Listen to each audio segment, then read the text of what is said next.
민주평통 오늘 사회를 맡게 된 민주평통 워싱턴 협의회 서기를 맡고 있는 김은혜라고 합니다.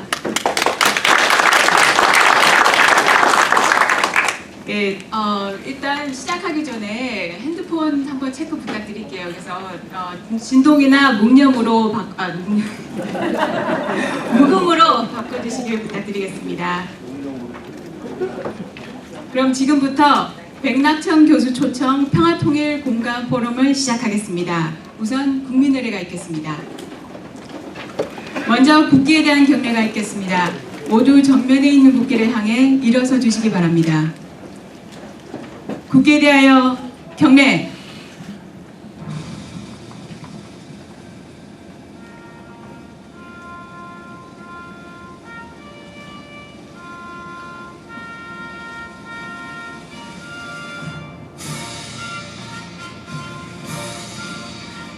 나는 자랑스러운 태극기야. 자유롭고 정의로운 대한민국의 무궁한 영광을 위해 충성을 다할 것을 굳게 다짐합니다.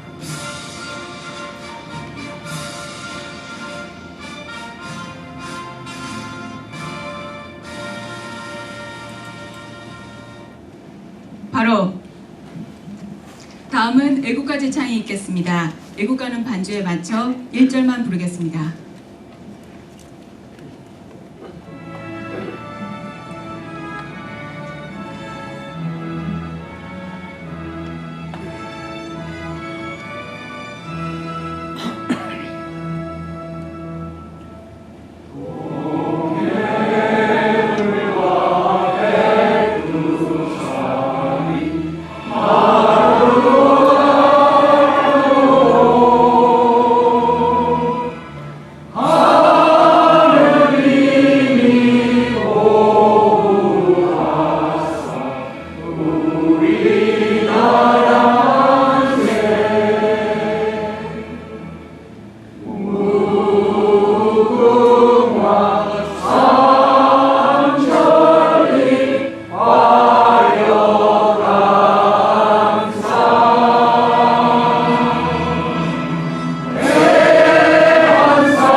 다음은 순국 선열 및 호국 영령에 대한 묵념이 있겠습니다.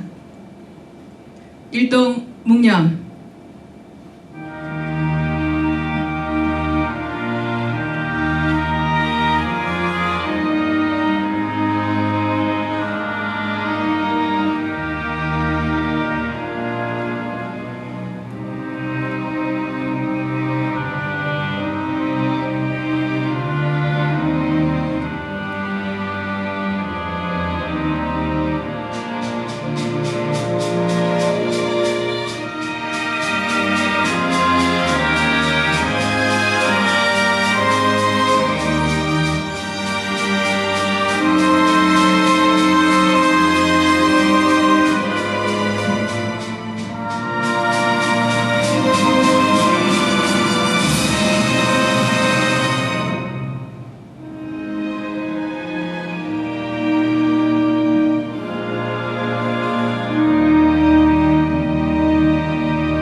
바로 모두 자리에 앉아 주시기 바랍니다.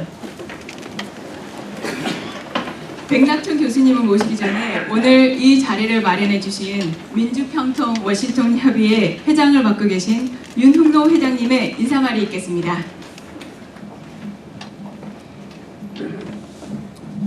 이 지역 민주평통 대표를 맡고 있는 윤흥로 인사드립니다.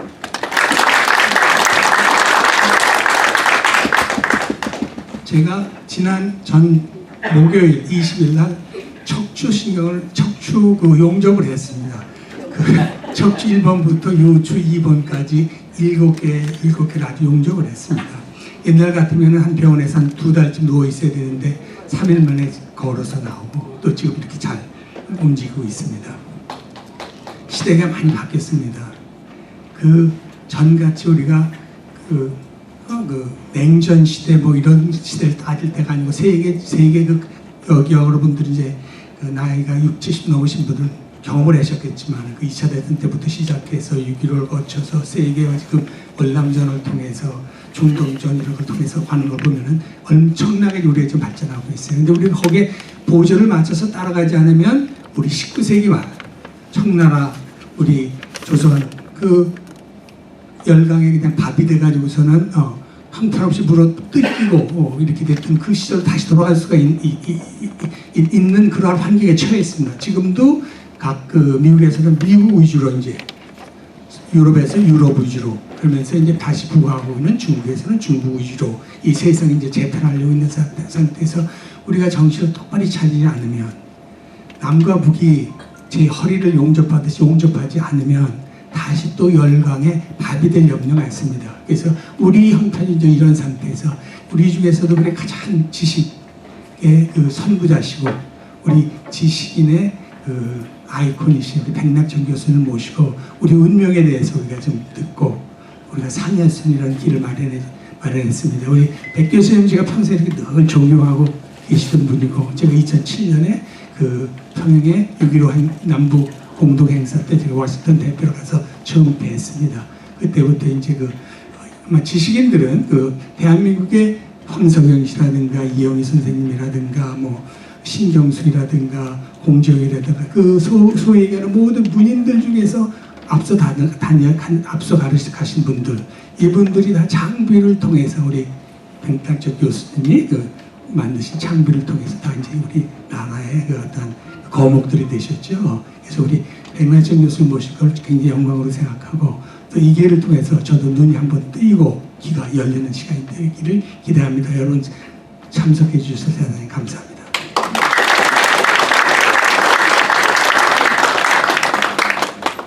허리가 불편하심에도 불구하고 이렇게 평화통일에 대한 열망으로 이 자리로 오셔서 빛내주신 저희 윤흥동 회장님께 다시 한번 큰 박수 부탁드리겠습니다.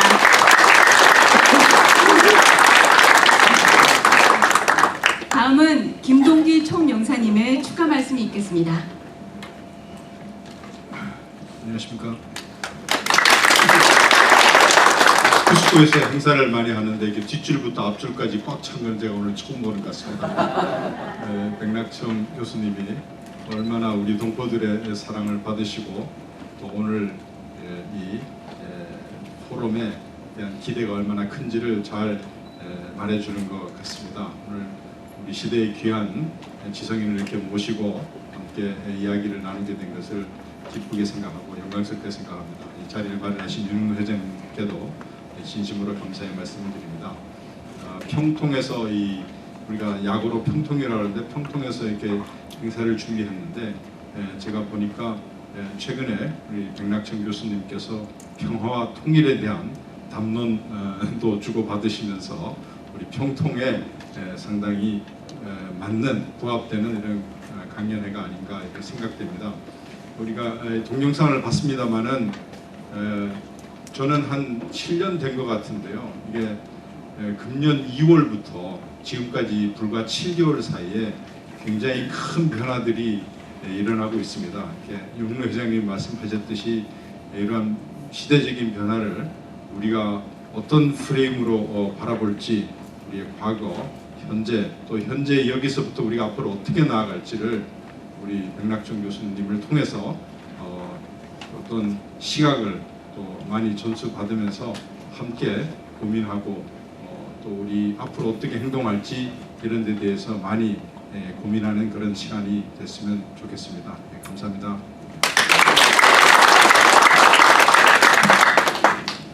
다음은 민주평통 워싱턴 협의회 교육홍보분과 위원장님을 맡고 계신 유은현 위원장님께서 백낙천 교수님 소개를 드리겠습니다.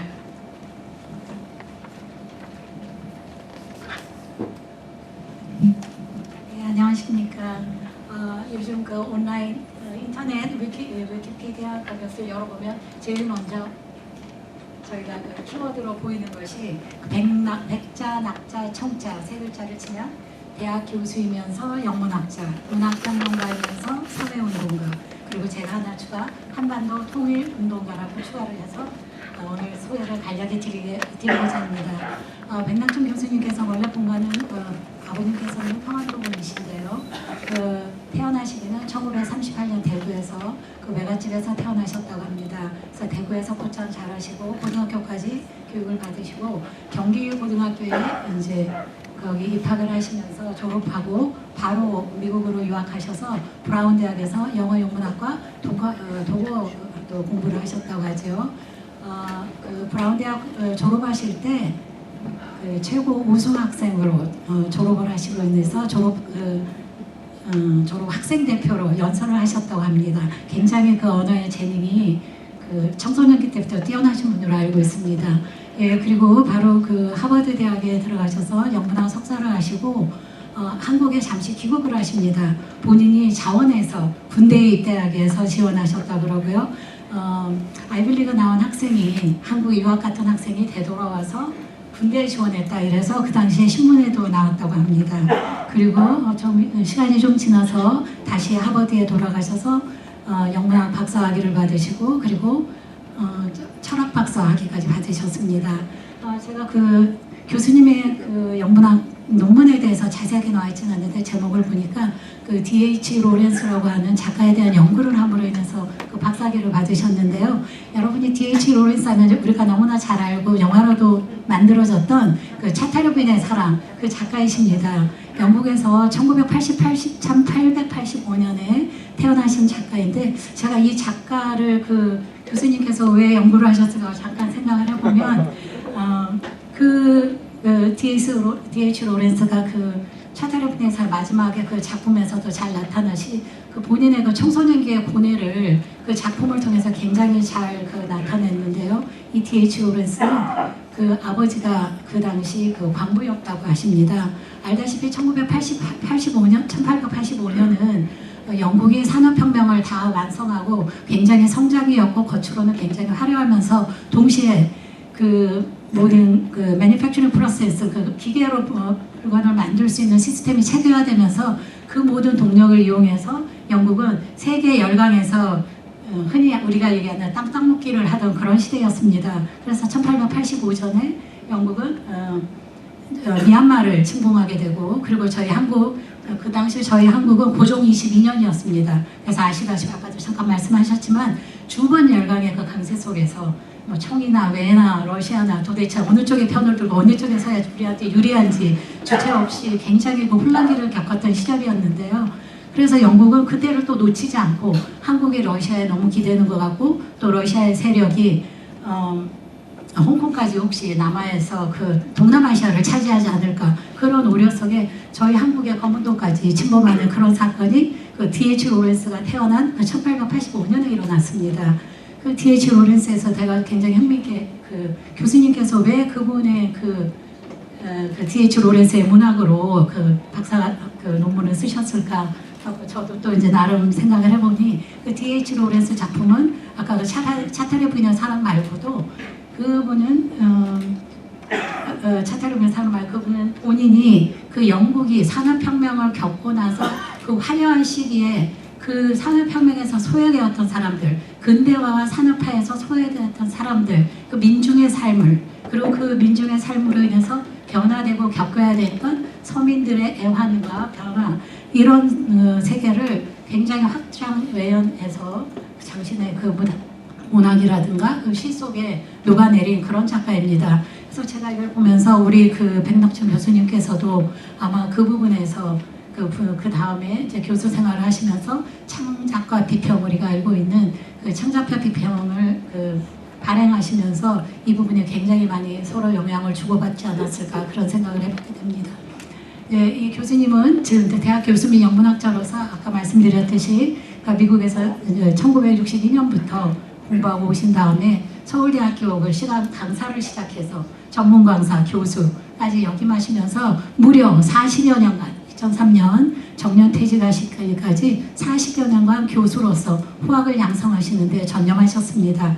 물론 그 중에는 1974년에 그 10월 교수님에 반대하는 그 국민 민주회복이라는 선언을 하심으로 인해서 그 모든 그 정계라든가 언론계 혹은 그 방송계 법나에서 모두 71명이 서명을 하게 됐는데 교수님께서도 그 문인 중에 한 명으로 서명을 하심으로 인해서 서울대학교에서 교수직을 박탈당하시고 해직을 당하시고 그 7, 8년, 한 6, 7년이 지나서 1980년 서울의 봄이 돌아오고 나서야 다시 복직되면서 신규 임용 형식으로 복직이 되어서 다시 후학 양성에 힘쓸 수 있었다고 합니다.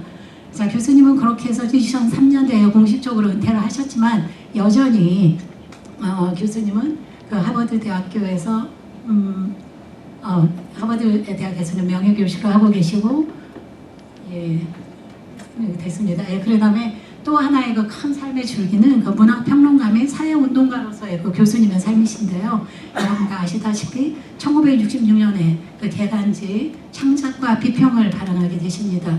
이 창작과 비평은 여러분 뭐 그 당시 그 아까도 말씀드린 로렌스의 그 굉장히 그 현실주의적인 사실주의적인 그런 그 영향을 서로 주었다고 보는데요. 창작과 비평을 통해서 우리 사회에 그 비평, 이 비평이라고 하는 것은 그 문학이라고 하는 것이 그 순수 문학이 너무 그 지배계층의 이익과 그 지배계층을 위해서 그 이바지한다는 그런 것을 비평을 하고 그다음에 그 창작이라고 하는 거 우리가 문학 창작이라고 문학이라고 하는 것은 우리가 그런 지배계층을 위해서 존재해야 되는 것이 아니고 우리가 그 분단체제 현실에서 현실을 인식하고 그리고 그 서민들의 삶을 대변하면서 이 체제 안에서 우리가 어떻게 살아남을 수 있는지를 다루어야 한다는 것을 그 창작 쪽에서 담론을 담아서 창비를 창립하게 되었습니다. 이 첫 번째 그 지금 이 이야기는 그 맨 처음에 1호 창작과 비평 1호에 그 개간지 1호에 아주 잘 나타나 있는데요. 이따 한번 구경 좀 시켜주시겠습니까? 네, 잠깐만요. 자, 이것이 바로 소개 잠깐 해주시겠습니까? 어떻게? 네. 제가? 네. 어떻게 소장하시고? 이런 영광을. 예. 그래요. 이게 창작과 비평이라는 책입니다. 여러분 다 아시겠죠? 예. 제가 82년도에 대학 들어가자마자 선배가 저한테 이 책을 팔아먹었어요. 이게 예. 대학생이면 반드시 읽어야 되는 필독서라고 그래가지고 아무것도 모를 때 제가 이게 전집으로 이거를 막걸리 값도 없을 때 이걸 샀습니다. 그래가지고 외상값 갚느라고 엄청 고생했는데 예, 이날을 위해서 아마 샀던 것 같아요. 그래서 좀 저에게 굉장히 이념적으로 많은 도움이 되고 예, 저의 어떤 정신을 풍성하게 만든 책인데요. 오늘 저 교수님이 사인을 해주셨습니다. 이게. 감사합니다. 이렇게 기억을 보여주셔서 예 그렇게 그리고 또 하나 그 지금 아까 우리 교수님께서는 상당히 그 현실적인 그 사실주의에 그 바탕을 하고 있으면서 좀 더 그 활동적인 면에서 이론에 끝나는 것이 아니고 창작과 비평 같은 이론뿐만이 아니고 사실적인 차원에서 그 대한민국 최초로 그 전국으로 송출할 수 있는 그런 그 위성 채널을 통해서 시민 방송 RTV라는 것을 준비위원장을 맡으시고 2016년까지 명예이사장으로 일하고 계십니다. 지금은 뭐 팟캐스팅이 뭐 유튜브는 이런 게 많아서 이게 그렇게 크게 저기 뭐 이게 대단한가 하겠지만 그 당시에는 대한민국 전국 최초로 그 인터넷에서 우리가 쌍방통행을 할 수 있는 곳에다가 저희가 디지털 그 위성 방송을 올려서 전국에 하루에 10시간 이상 송출할 수 있는 직접 시민이 참여해서 콘텐츠를 만들고 프로그램을 제작하고 송출하는 데까지 만드는 참으로 그 민중 그 참여적이고 민족적인 그런 방송을 만드시는데 기여하셨습니다. 자 그리고 마지막으로는요 제가 위키피디아에 나오지 않지만 제가 봤을 때는 백 교수님은 누구보다도 한반도 통일운동가로서 은퇴하신 후의 삶을 그동안의 그 문학의 교수로서의 그 경험과 축적된 경험과 이론과 그리고 창비를 이끄시면서 여러 가지 그 지성인들의 통로로서 7, 80년대에 그 어두운 정치적인 상황을 이겨냈던 그런 어떤 선배로서 그 모든 그 분의 역량을 총동원해서 지금 한반도 통일운동에 큰 운동을 하고 계시다고 믿었습니다.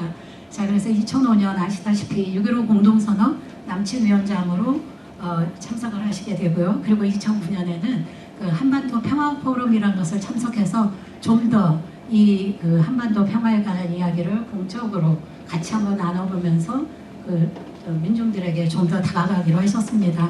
그 지금 그 한반도 평화포럼을 여러분이 아시고 계시는 그 정세현 전 통일부 장차관 하신 분이 이사장으로 계시고요. 그리고 통일부 25대 27대 장관 하신 그리고 국정정보원장도 하셨던 임동원 그분께서 명예이사장을 하고 계시는데 저희 백 교수님께서도 공동으로 명예이사장을 하시면서 여전히 저희 평화를 위해서 일하고 계십니다.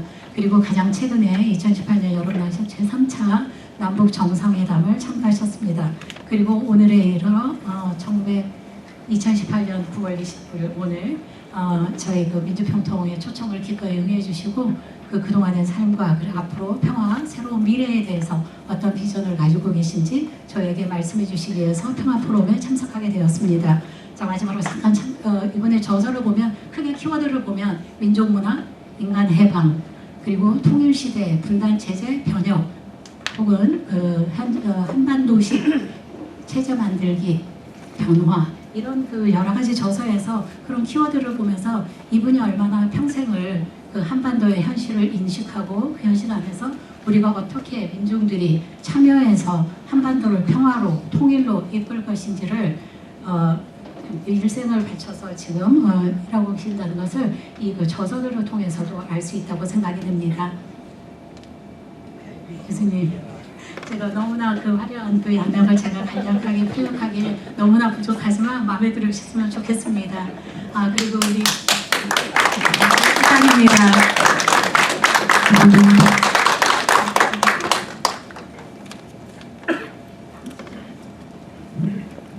네, 윤현 홍보분과위원장님의 양력 소개 잘 들었습니다. 그럼 여러분이 드디어 기다리던 백낙천 교수님의 강연이 있겠습니다. 열광적인 박수와 열렬한 참여로 부탁드리겠습니다.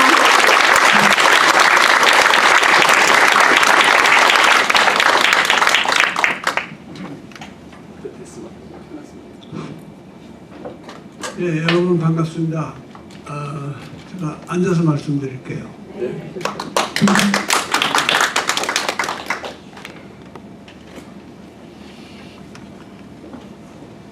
시간을 대충 어떻게 예측하고 계시나요?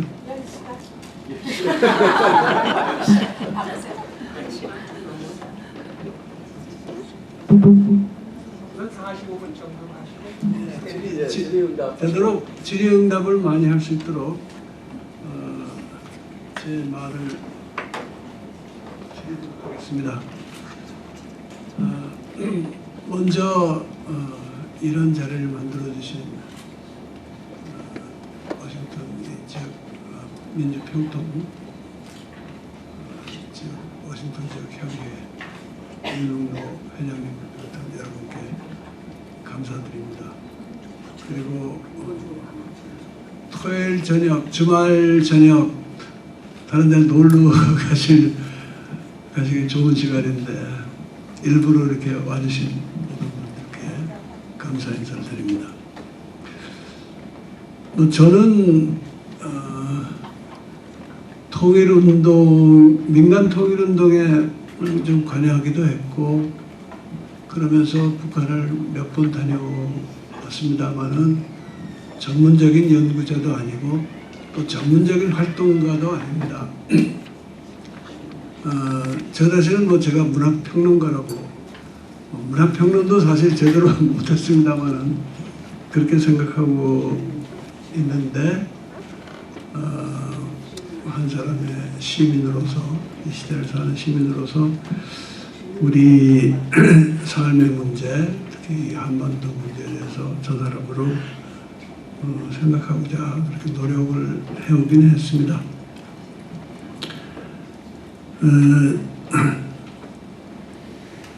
소개해 주셨듯이 최근에 북한을 갔었는데 아무래도 궁금하신 분이 많을 것 같아서 그 얘기부터 좀 하겠습니다. 제가 대통령이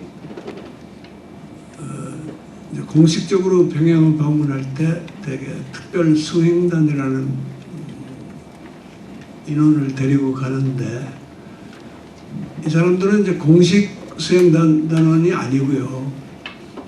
말하자면 들러리로 가는 사람들입니다.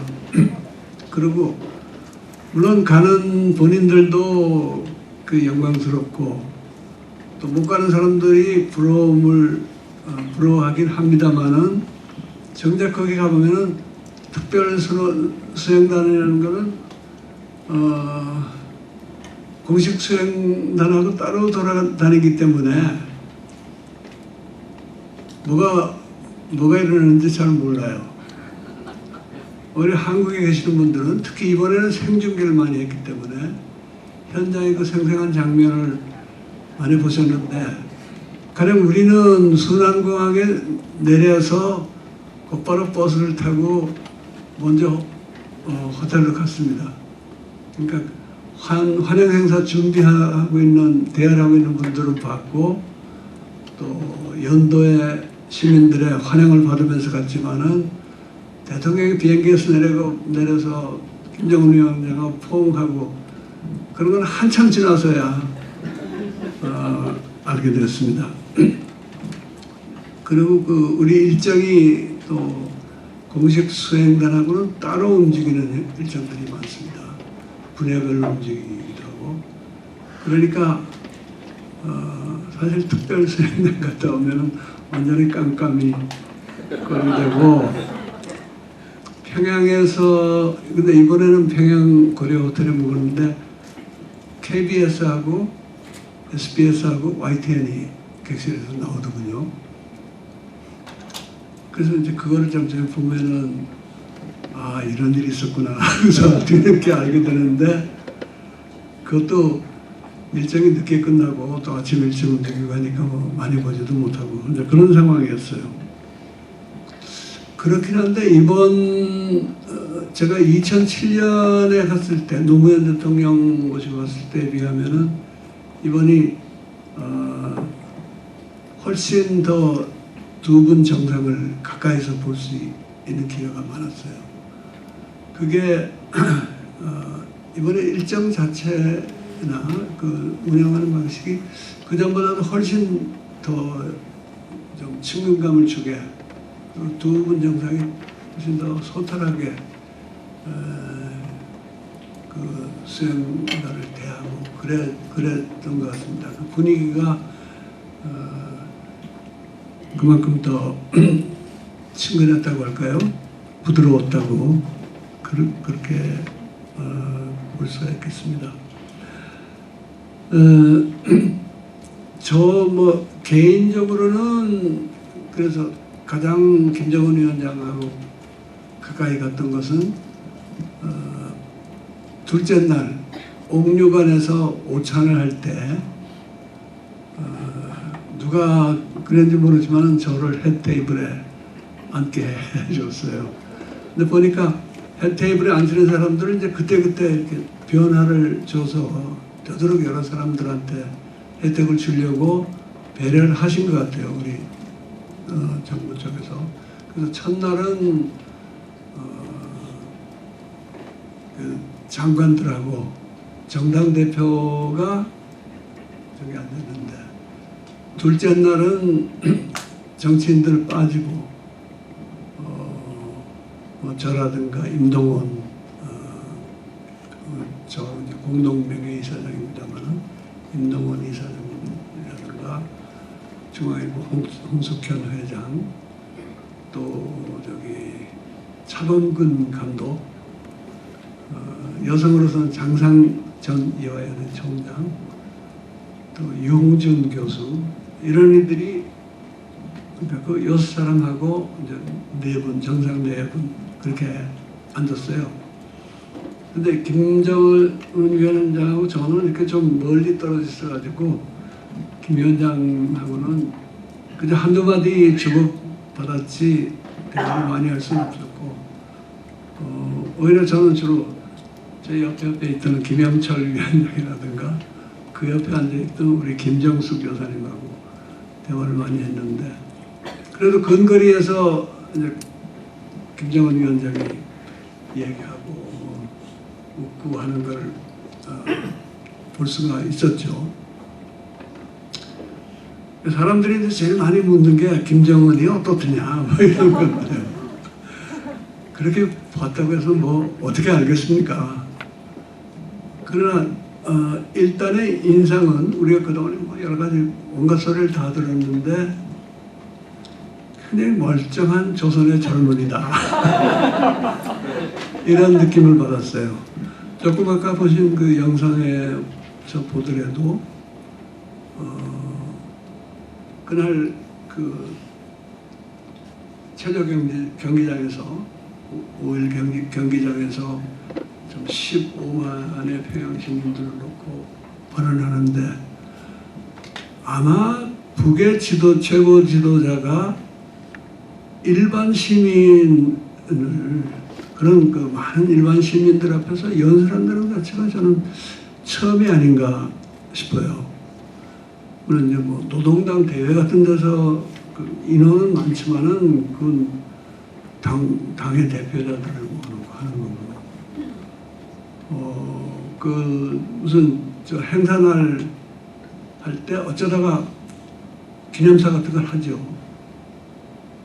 김정일 위원장은 그럴 때 발언한 적이 없는 걸로 알고 있고 김정은 위원장은 돌아가는데 그런 게 아니고 그냥 시민들 그것도 뭐 그렇게 많은 시민들 앞에서 직접 육성으로 연설했다는 것 자체가 좀 파격적인 것이라고 저는 알고 있고요. 또 하나는 그 연설을 보시면은 자기는 주인으로서 손님으로 오신 문재인 대통령한테 이렇게 소개하는 연설이었어요.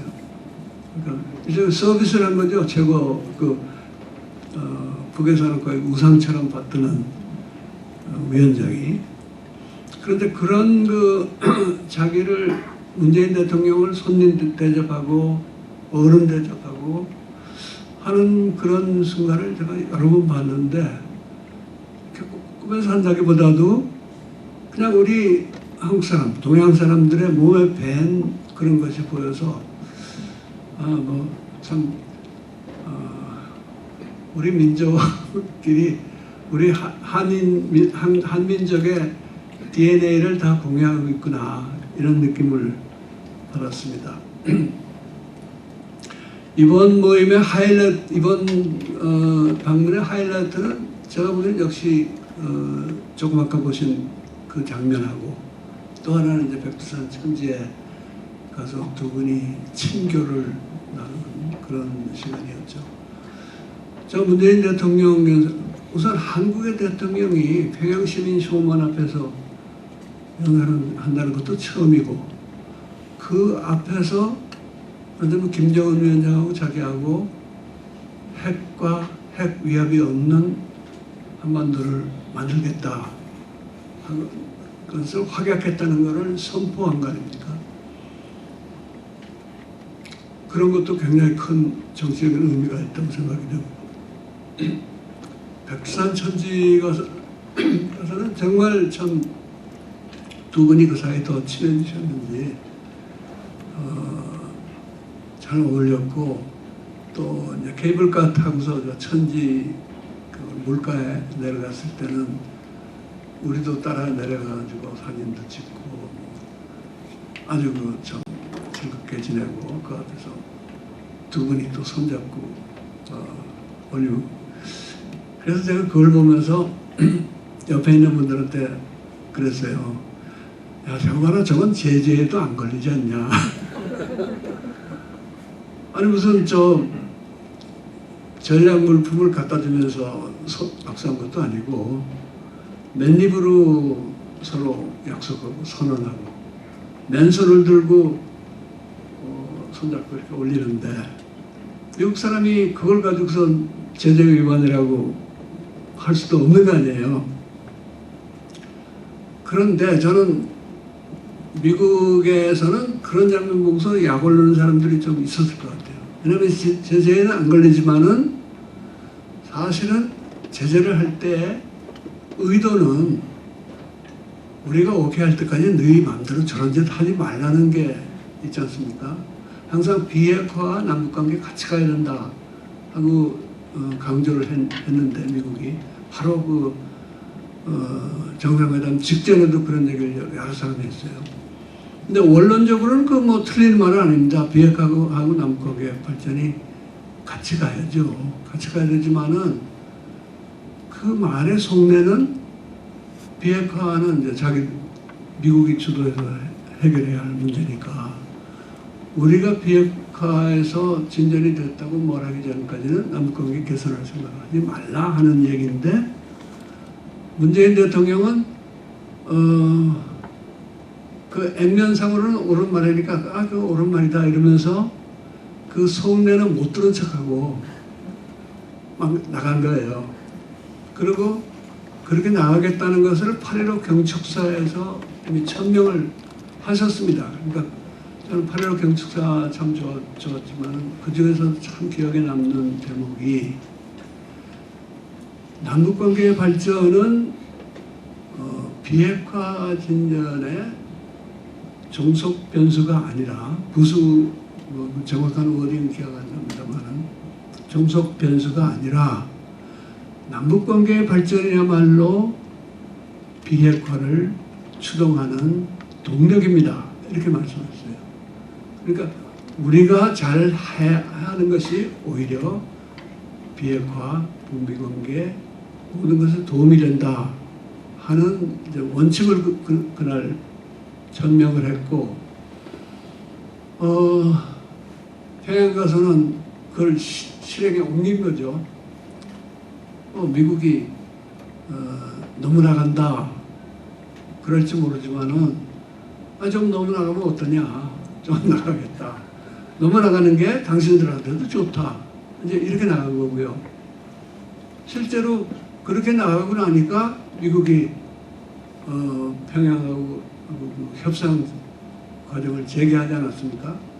그 전에도 물밑대화가 있었다고는 하지만은 바로 그 평양선언 나오고 나서 폼페오 장관이 이용호 외상한테 전화해가지고 유엔 총회 때 만나자 그랬다 그러고 또 빈에서는 리건하고 또 저쪽 상대자가 만나게 되고 이렇게 됐고 또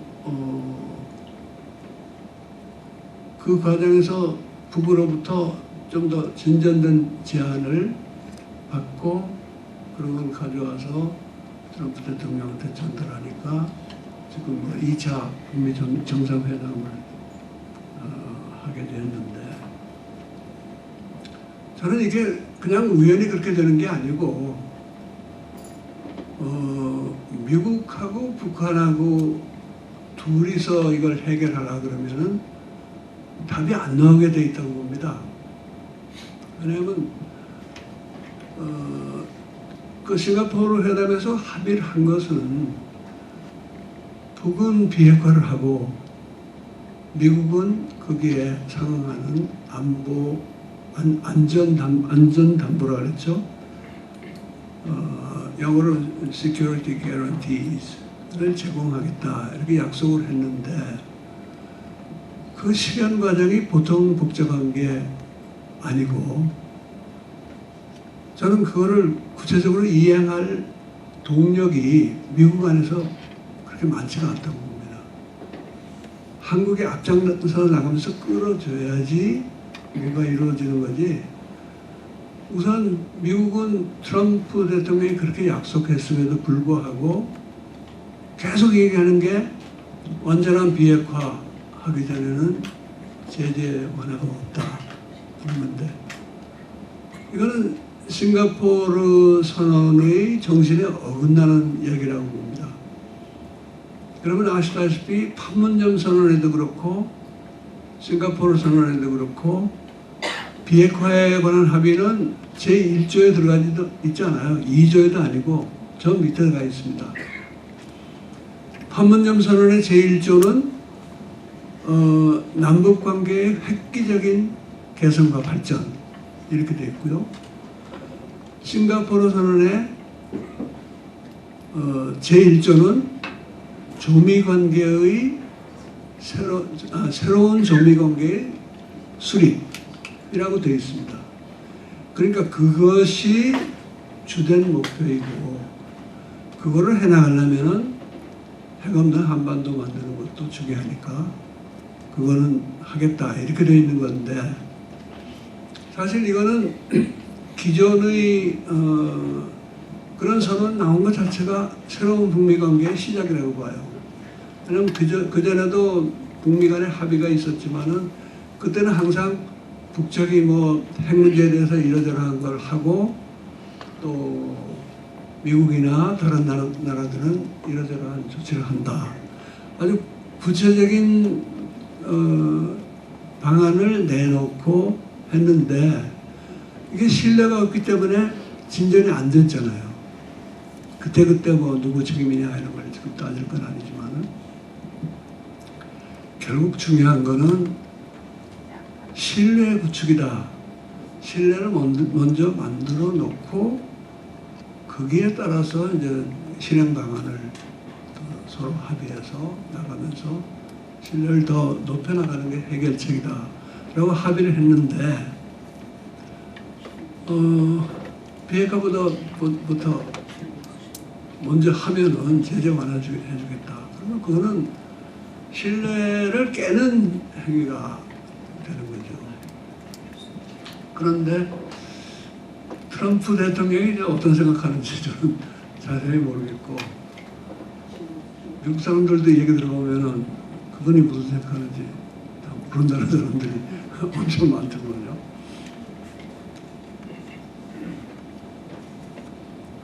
근데 처음에는 북에서 비핵화하겠다 그러니까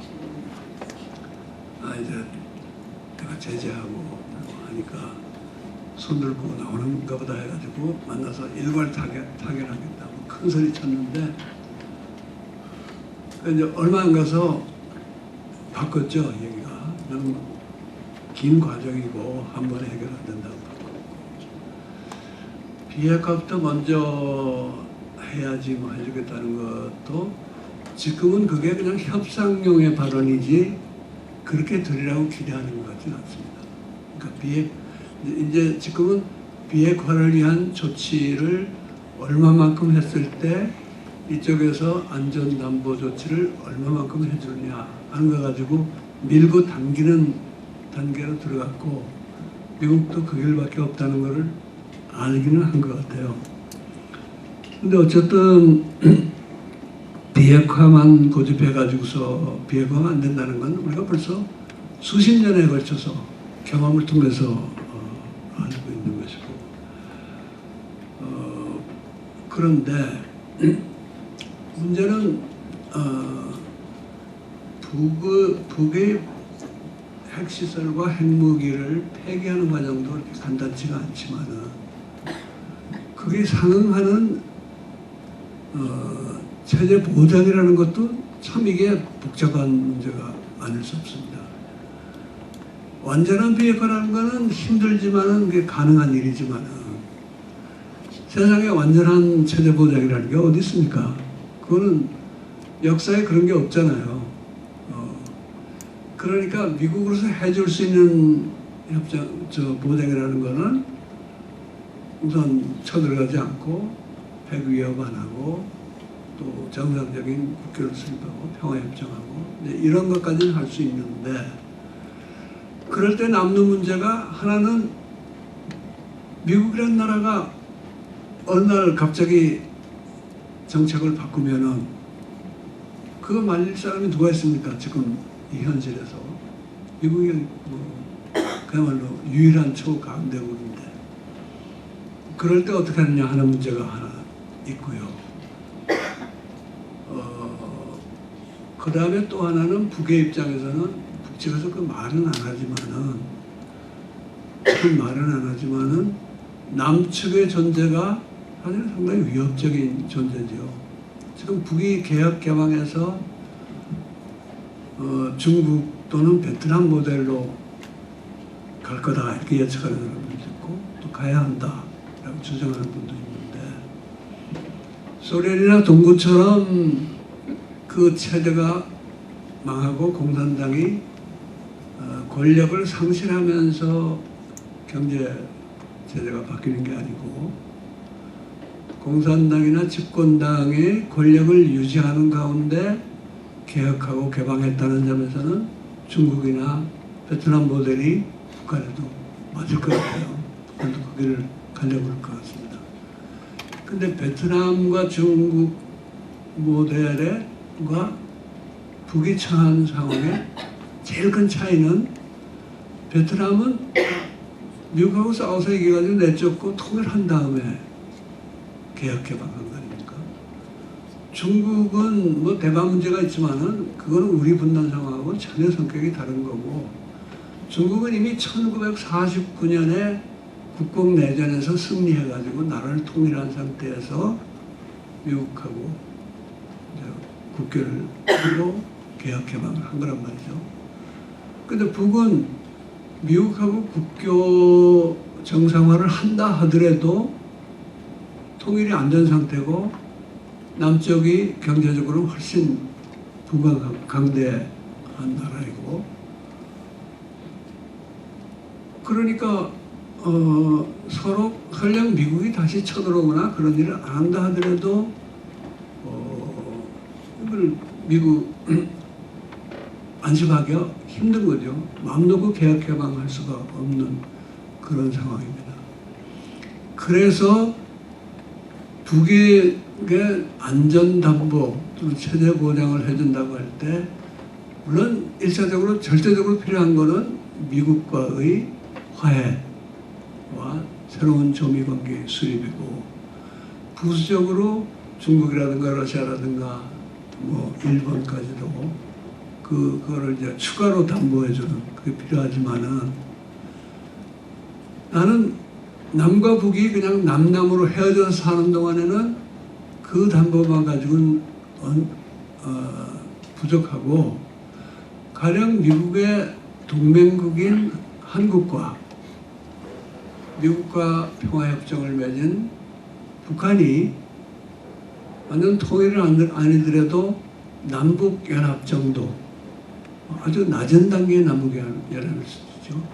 남북연합 정도를 만들어야지 그게 제대로 보장이 될 것 같아요. 그럼 미국이 그런 북한에 대해서 적대 정책을 취한다는 것은 같은 연합에 속해 있는 동맹국에 대한 적대 행위가 되는 거 아닙니까? 그러니까 이거 자가당착에 빠지는 거니까 그런 보장이 있고, 또 남에 대해서 북이 느끼는 위협의 문제도 그런 연합을 만들어서 우리가 싸우지도 않으려니와 너무 급속한 통일을 해서 북도 괴로워지고 남도 괴로워지는 이런 상황은 안 만들겠다 하는 협약을 제도화하고, 또 경제도 그냥 남남끼리 교류하는 게 아니라 더 가까이 하나의 연합 상태에서 경제협력을 한다 하는 이런 정치적인 장치가 있어야지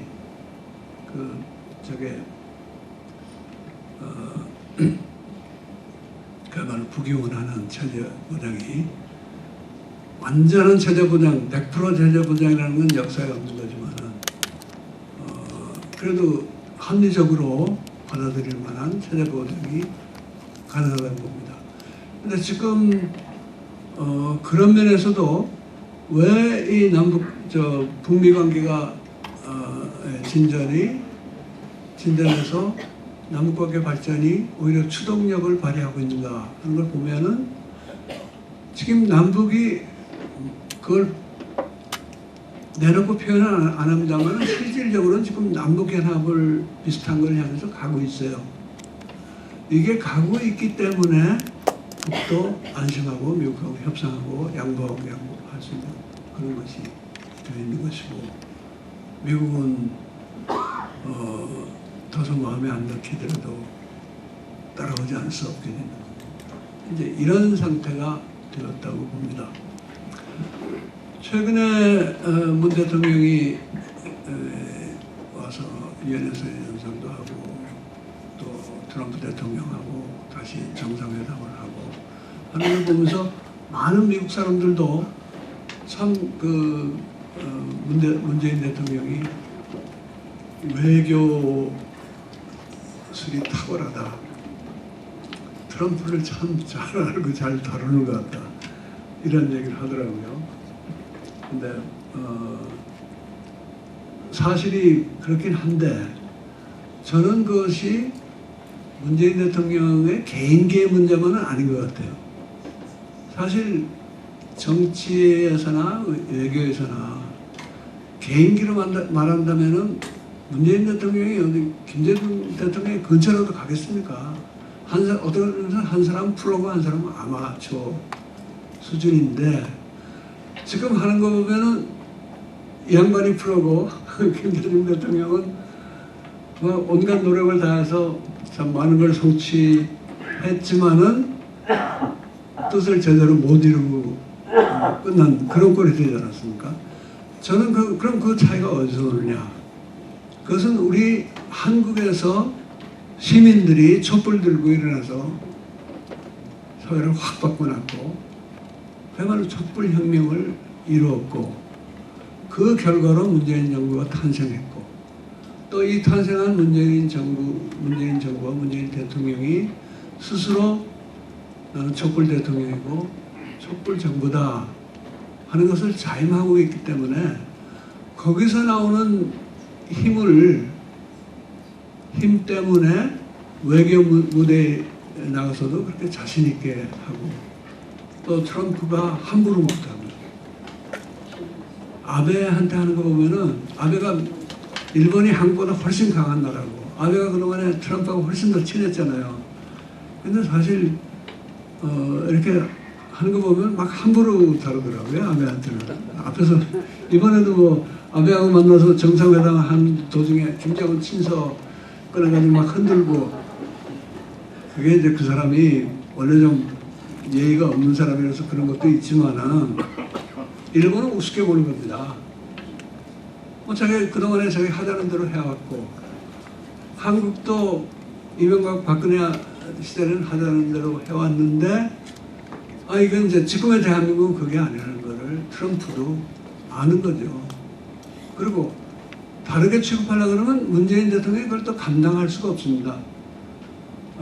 저는 이제 그거를 한참 미국이 압력을 가하고 문 대통령이 처음에 약간 우왕좌왕하시는 듯한 느낌이 들 때 그래서 그런 말 했습니다. 아니 문 대통령 촛불 대통령이니까 그 사람들이 뭐라 그러면은 나도 당신 하라는 대로 하고 싶다. 그렇지만은 나는 촛불 대통령이기 때문에 그랬다는 나는 한 방에 훅 간다.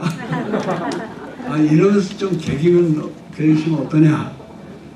그런데 지금 뭐 개기는 정도가 아니라 주도해서 나가는 것 같아서 참 흐뭇하고 이걸 뭐 문 대통령의 공로는 공로대로 인정을 하더라도 우리는 이게 우리가 촛불을 들고 저는 워싱턴에서도 많은 분들이 촛불을 드신 걸로 알고 있는데 촛불을 들고 그 추운 겨울을 견디면서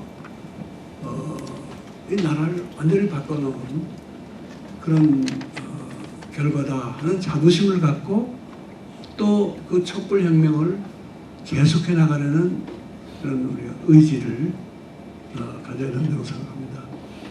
촛불 혁명이라고 하면은 특히 이제 사회과학이나 이렇게 전문가들은 그거 괜히 하는 얘기지 무슨 혁명이냐.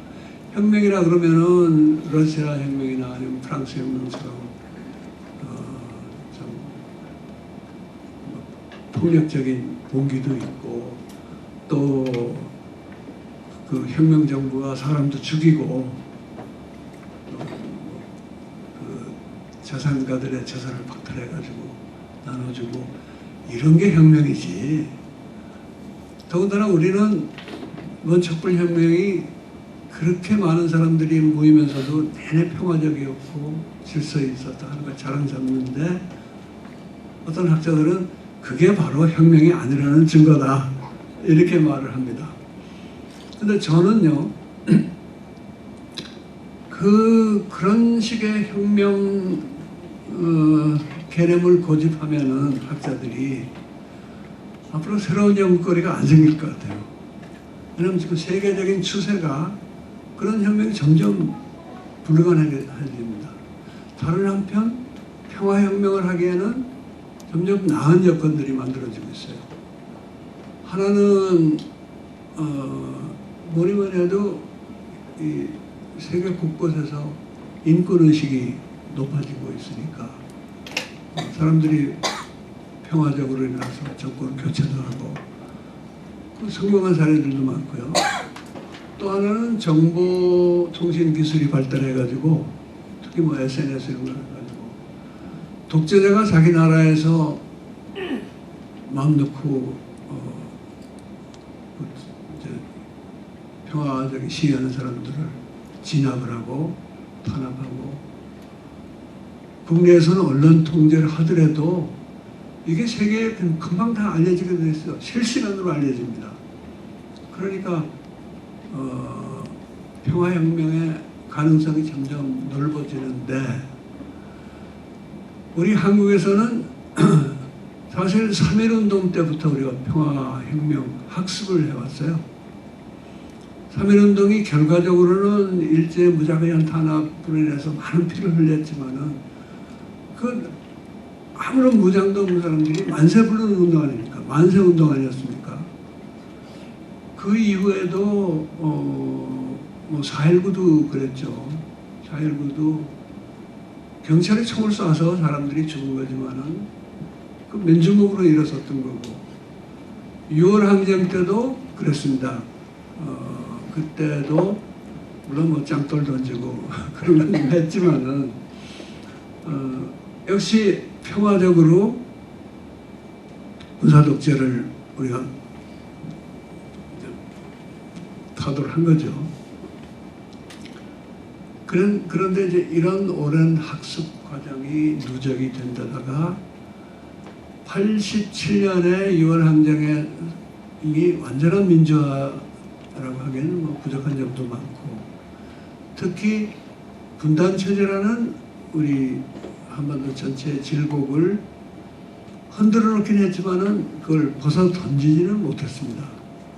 그런 한계는 있지만은 87년 이후의 체제에서는 옛날에 이승만 정권이나 박정희 정권이나 때처럼 국민들한테 총 쏘고 이러면 참 어렵게 돼버렸어요. 그러니까 그런 우리가 민주화 운동의 기반과 평화혁명의 학습과 그리고 디지털 혁명 등의 그런 기술적인 기반, 인프라 이런 게 다 그 한 가운데서 우리가 촛불혁명을 일으켰는데 그게 혁명이라고 할 만큼 진짜 혁명이냐 이런 질문에 대해서 저는 그 혁명 맞다고 주장합니다. 기존의 혁명들이라는 건 다 분단국에서 일어난 건 아니었어요. 그러니까 우리는 이 분단 상황이라는 거를 봐야 됩니다. 분단 상황이라는 걸 보면은 분단이 됐기 때문에 우리가 아무리 멋있는 민주헌법을 만들어도 항상 남북 대결 상황에서는 인권을 뭐 제한할 수 있다. 더 막말을 하면은 빨갱이는 죽여도 좋다. 근데 그게 빨갱이만 죽이겠다는 얘기가 아니라 자기한테 정권에 대해서나 힘 가진 사람한테 비판을 하고 항의하는 사람들은 빨갱이로 몰아서 죽일 수 있다 하는 말이거든요. 그래서 저는 그걸 이면 헌법이라고 부릅니다. 계약서 할 때 이면에 뭐 그 표면에 안 나타나는 얘기 쓰듯이 우리 헌법은 멀쩡한데 이제 유신헌법하고 제후공화국 헌법은 멀쩡하다고 그건 뭐 도저히 말할 수 없는 거지만은 그 둘을 빼면은 대체로 민주적인 헌법이었어요. 그러나 항상 심지어는 이 87년 헌법에도 그런 단서 조항이 숨어 있는 게 남북 대결 상황이니까 그런 헌법에 보장된 권한을 시행 안 해도 된다 하는 거였는데 그래서 다시 말을 바꾸면은 헌법이 있지만은 안 지켜지는 나라를 이제 헌법을 지켜야 하는 나라로 바꿨으니까 사실은 그보다 더 큰 혁명이 어디 있겠습니까? 어떤 의미에서 처음으로 입헌 민주공화국을 우리가 수립한 거니까요. 그런 의미에서는 혁명이라고 보고 또 결과를 보더라도 이 촛불혁명 정부가 보통 혁명 정부처럼 혁명적인 수단으로 뭐 변화를 지금 일으키고 있지는 않아요. 그럴 수도 없죠. 왜냐하면 헌법을 지키는 국가를 만드는 혁명을 한 정부가 어떻게 헌법이나 법 질서에 어긋나는 방식으로 하겠어요. 이제 그러다 보니까 답답한 꼴이 많습니다. 가장 답답한 꼴은 아시다시피 저 자유한국당과 뭔가 하는 당이 국회 3분의 1 이상의 의석을 갖고 뭐 건물에 발목 잡는데 이거 어떻게 못 해보는 거죠. 국회 해산할 수도 없고 저 사람 잡아놓을 수도 없고 무슨 혁명 검찰소를 만들어서 뭐 할 수도 없고 그런 거는 있지만은 다른 한편은 분단 상황이기 때문에 이 분단 남북 관계를 획기적으로 발전하고 개선하는 것이야말로 어떤 면에서 가장 혁명적인 변화를 지금 우리 사회에 가지고 있습니다.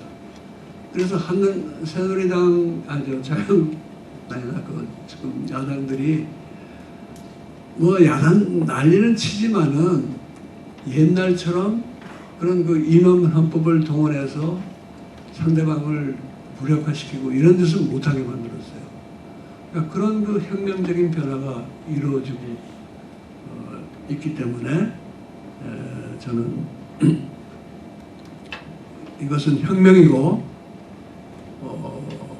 그 혁명은 진행 중이고 그것이 촛불혁명이기 때문에 그 촛불혁명을 만든 시민들이 이걸 계속 이 혁명을 밀고 나가야 된다 이렇게 말씀드리고자 합니다. 물론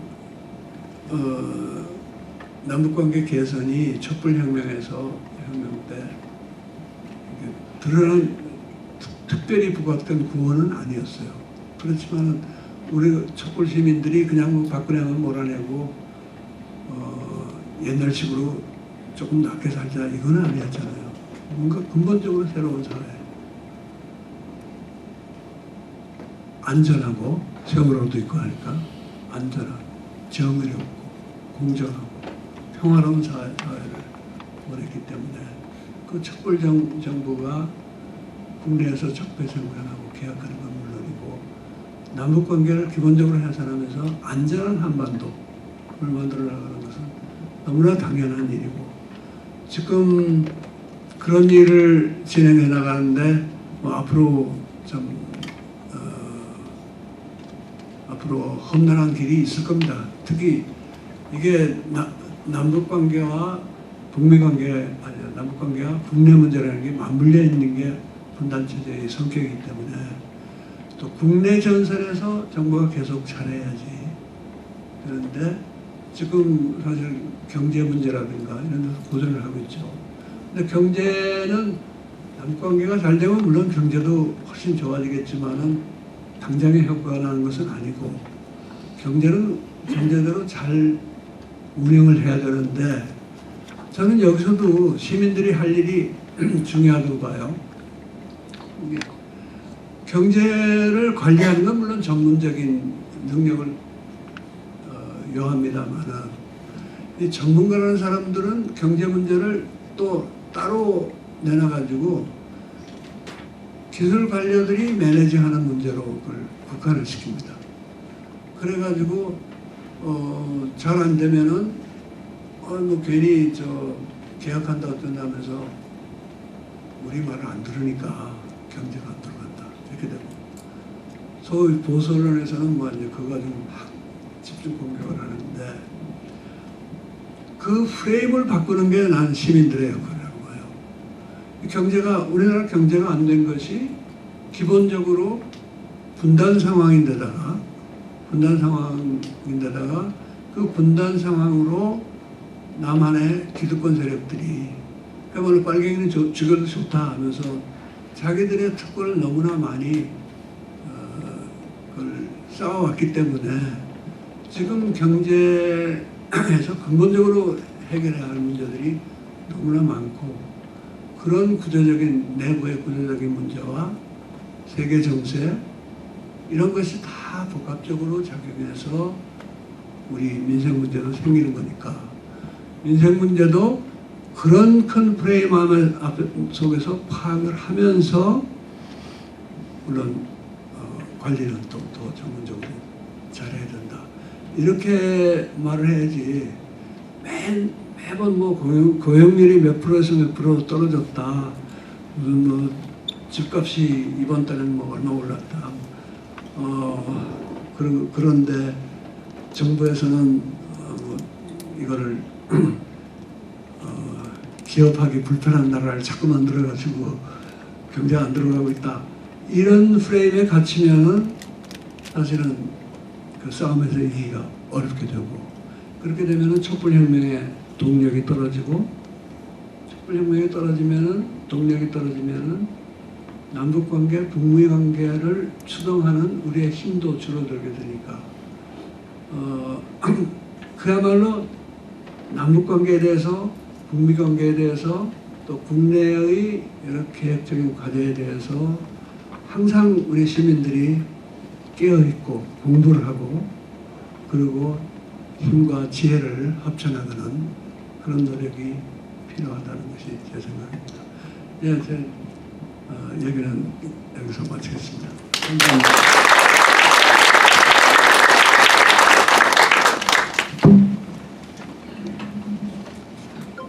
네, 백낙천 교수님의 말씀을 잘 들었습니다.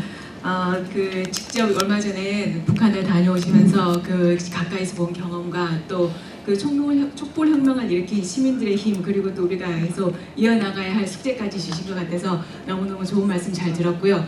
지금은 그러면 다음 순서로 그동안 백낙천 교수님께 궁금한 점이 있었거나 아니면은 이번 그 남북 정상회담을 통해서 북한에 갔다 오신 경험에 대해서 혹시 여쭤볼 점이 있으시면은 질문 받도록 하겠습니다.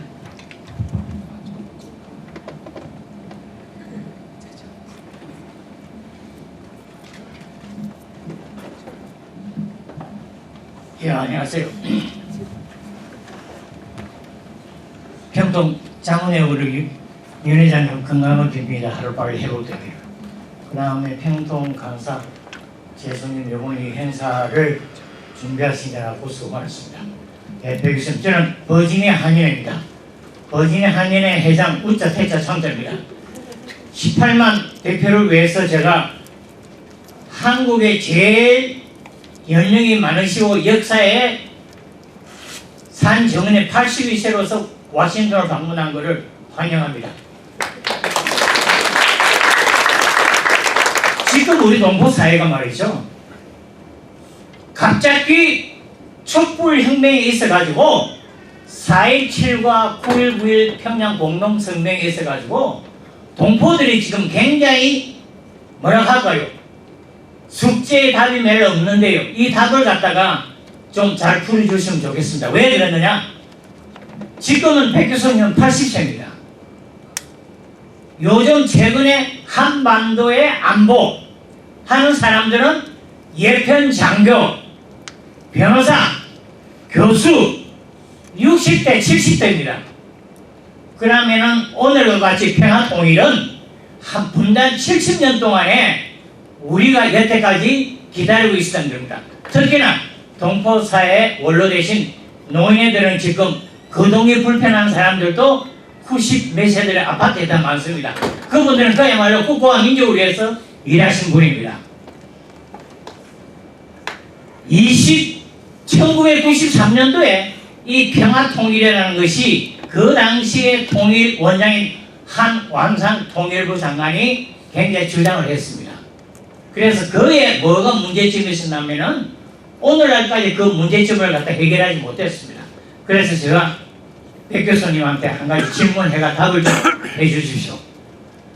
통일과 평화는 정부에 사는 게 아닙니다. 확고한 대한민국 국민과 확고한 재외 동포들이 합의를 해야만이 이루어진다고 봅니다. 이 합의를 해야 할 문제점에 있어서 어떻게 하면은 합의가 되겠습니까? 그 문제를 제가 질문하니까 잘 가르쳐 주십시오.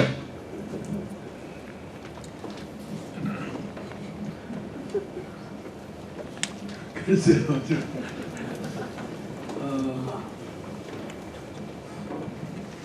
합의가 안 되는 지점이 뭔지를 말씀해 주시면 더 좀 구체적인 답변을 드릴 수 있을 것 같은데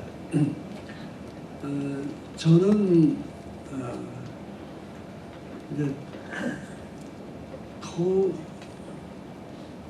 통일과 한편은 우리 국내에서 보면요, 통일이나 평화를 뭐 그걸 내놓고 반대는 안 하지만은 사실은 통일로 간다든가 평화체제 만들어 되는 거를 두려워하는 사람들이 있고요. 또 어떤 분들은 지금 평화 얘기가 나오니까 평화면 됐다, 통일 안 해도 평화면 되지 않냐, 이렇게 말하는 분도 있고, 그 다음에 이제 통일을 주장하는데 그게 뭐 우리 민족끼리 합의만 하면 금방 통일이 되는데 괜히 눈치 보지 말자 하면서 상당히 좀 통일을 간단히 본다고 할까? 아니면 완전한 민족 통일을 서두르는 그런 여러 가지 세력들이 있습니다. 그래서 그런 합의가 안 되는 부분이 구체적으로 드러나야지 어떻게 합의하는 게 좋겠다 하는 의견도 나올 수 있는데, 저는 그 통일과 평화의 관계에서는 이 한반도라는 데가 묘한 데라서 통일을 너무 내세워도 통일도 안 되고 평화도 안 되고, 그렇다고 통일을 하지 말고 평화만 하자 그래서는 평화도 안 되고 그런 데가 됩니다. 그래서 통일과 평화가 같이 가야 되는데 그 구체적인 양상에 대해서 우리가 더 좀 토론도 하고 그래서 합의를 이끌어내야 된다고 보는데, 저는 아까 잠깐 말씀드렸지만은 남북 연합이라는 단계를 거쳐서 가는 것이 옳다고 봅니다. 6.15 공동선언 제2항에서 남측의 연합제 안과 북측의 낮은 단계 연방제 사이에 공통점이 있다는 것을 인정하고 앞으로 그 방향으로 통일을 지향해 나가기로 했다, 이랬어요. 그러니까 굉장히 모호한 표현을 썼습니다만은 어쨌든 대체적인 방향을 제시했고, 저는 더 중요한 것은 우리가 통일을 한꺼번에 하는 게 아니라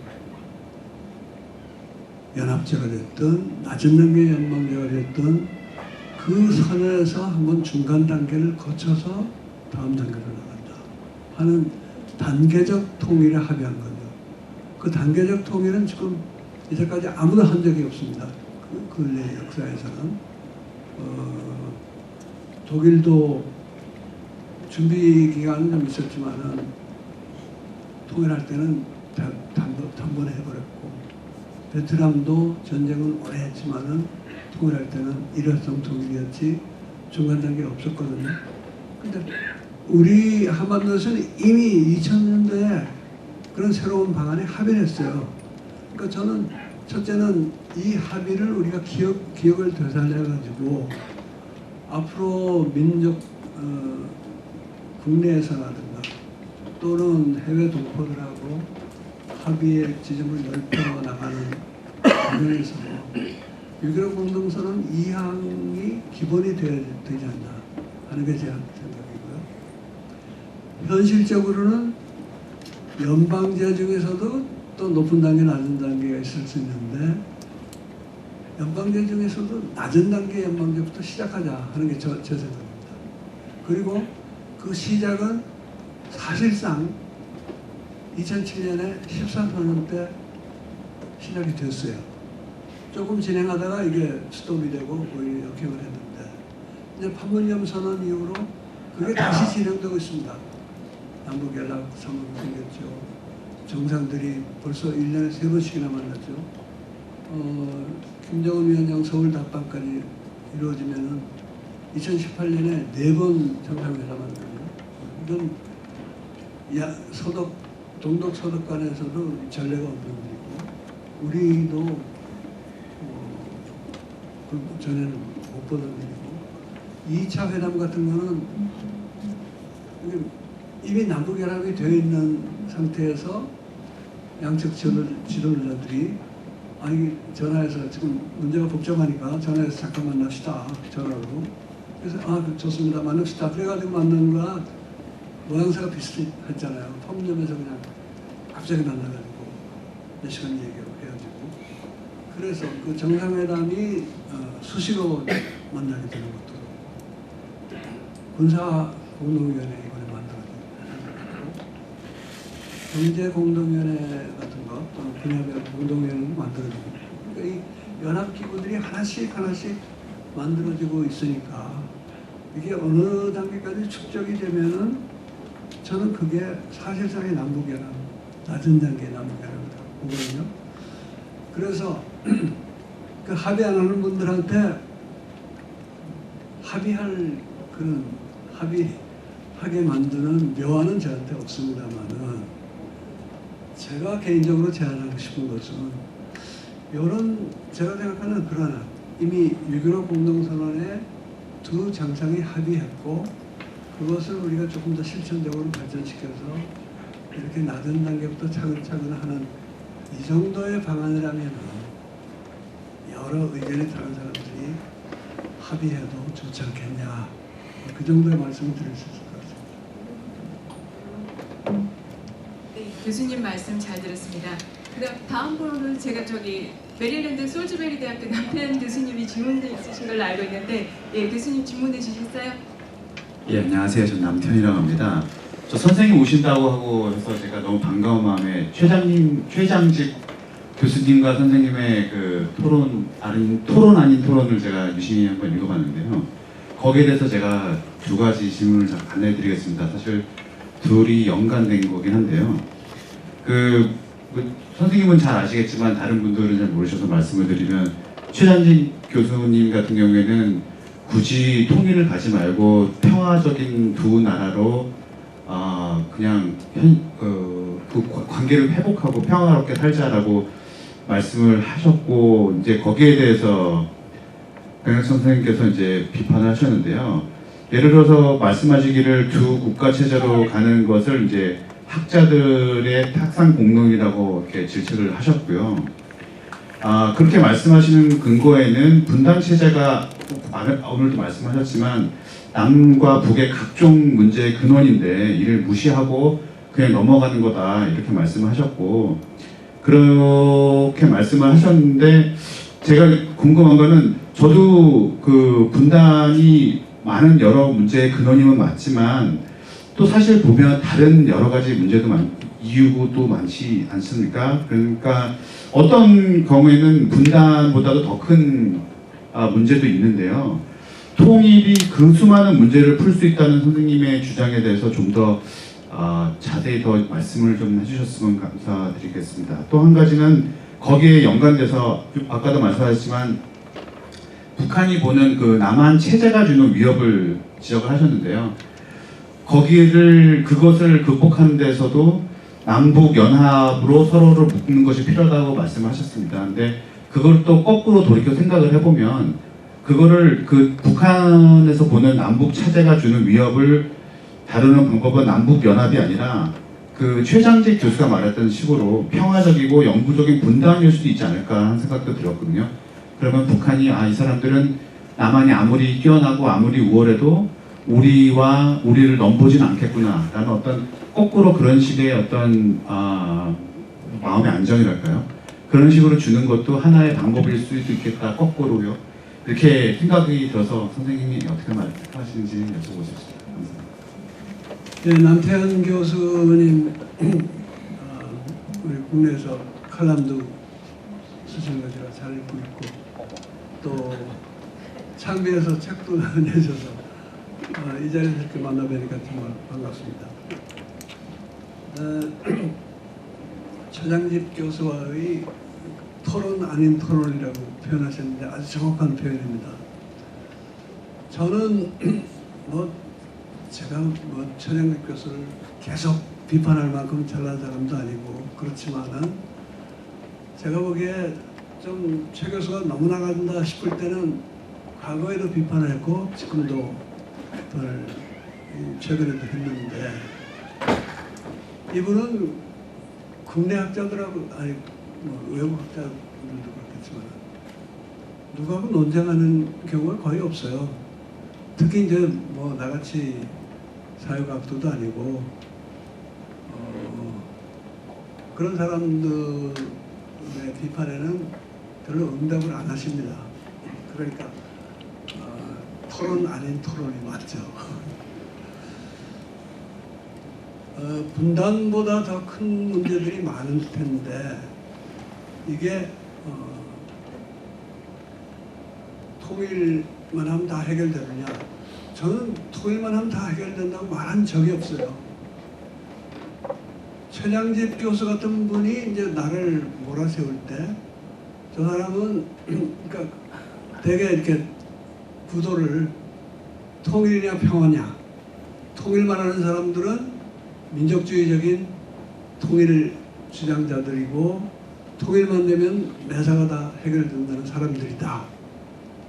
그리고 당신 같은 분들은 그런 잘못된 생각에 빠지지 않고 진정한 평화를 위한 제안을 하는 사람들. 이렇게 양분법을 해놓고 비판을 하는데 분단 체제라는 것은 그냥 우리가 분단됐으니까 통일하면 다 해결된다는 이야기가 아니고 분단이 고착화되면서 전쟁 이후에 한국전쟁 이후에 고착화되면서 이게 세계 체제의 온갖 모순이 이 한반도 특유의 정황에 맞게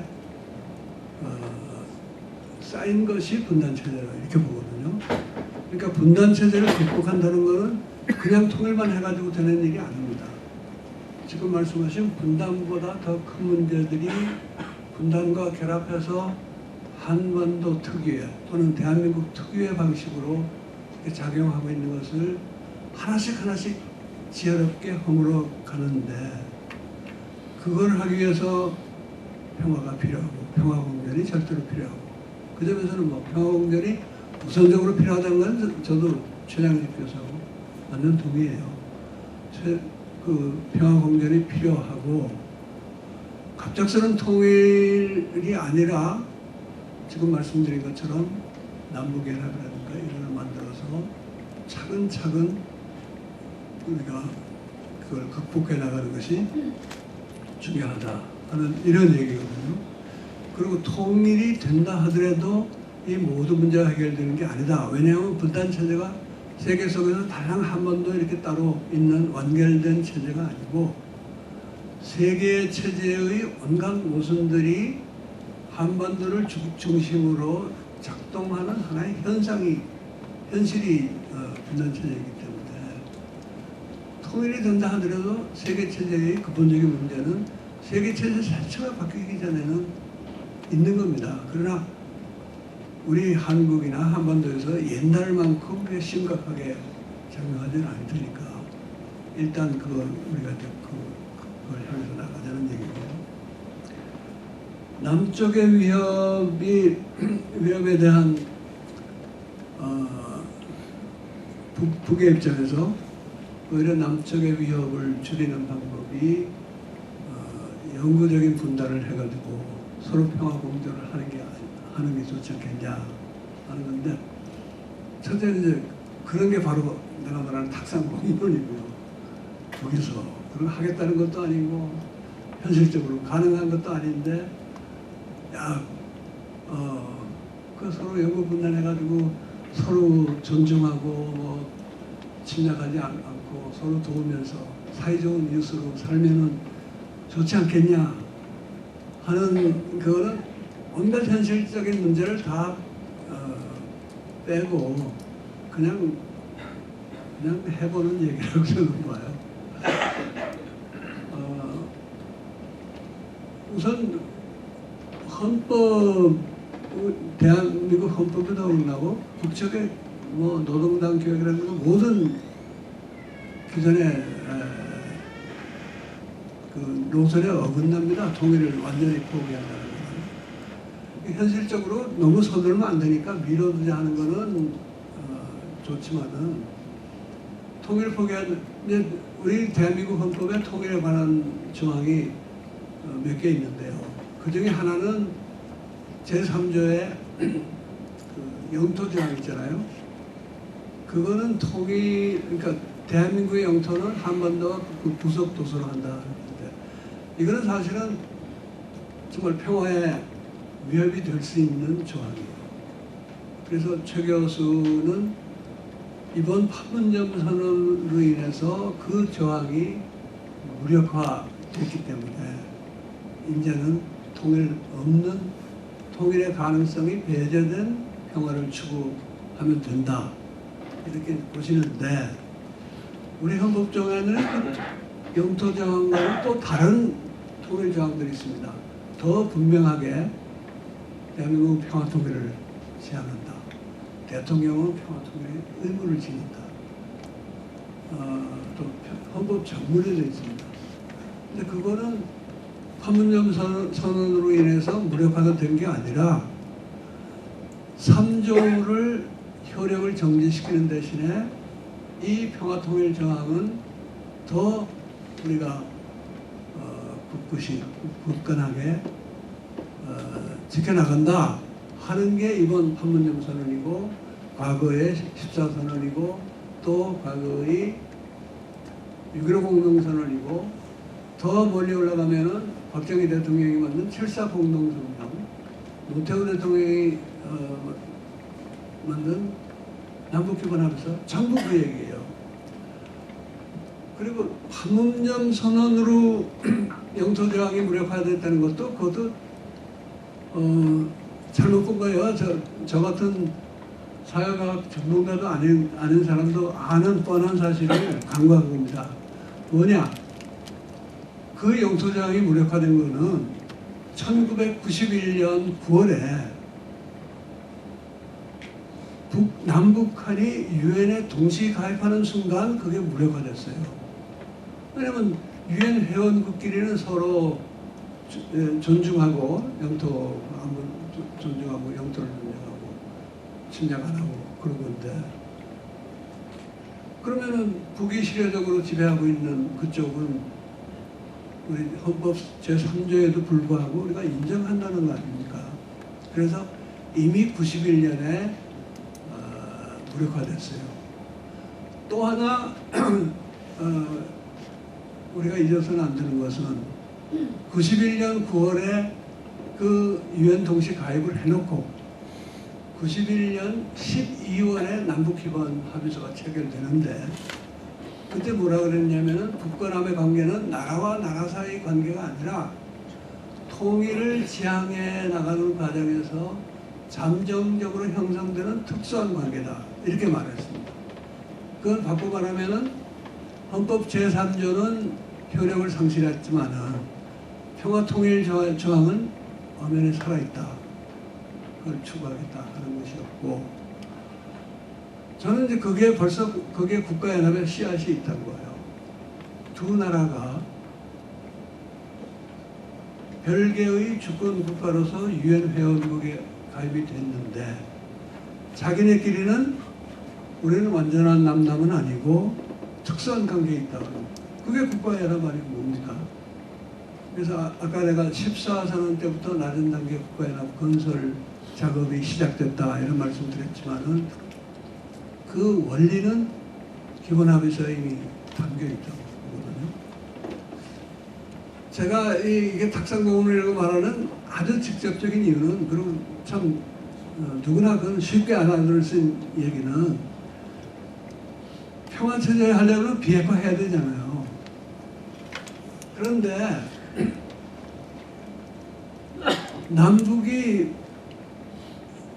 남북연합이라고 그걸 부르든 안 부르든 크게 길게 보면은 통일을 목표로 두고 서로 이렇게 접근하는 이 과정이 없으면은 북미 관계에 절대로 진도가 안 나갑니다. 그런 동력이 없다고 제가 말씀드렸는데 사회과학을 한다든가 정책하는 분들이 그런 현실을 직시하고 거기에 맞는 답을 내야지. 야, 평화가 이제 다 온 것처럼. 그래서 저는 그거는 좀 나쁘게 말하면요.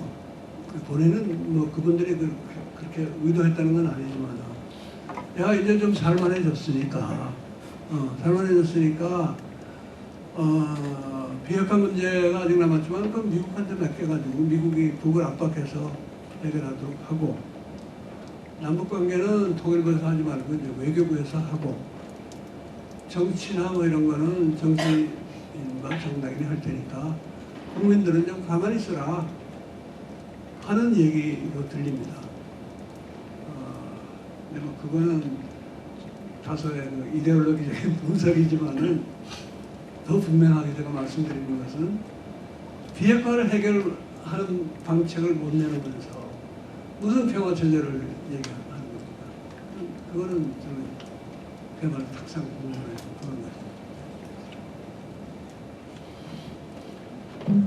자, 다음 질문 받겠습니다. 예, 안성수유라고 합니다. 곧바로 질문 드리겠습니다.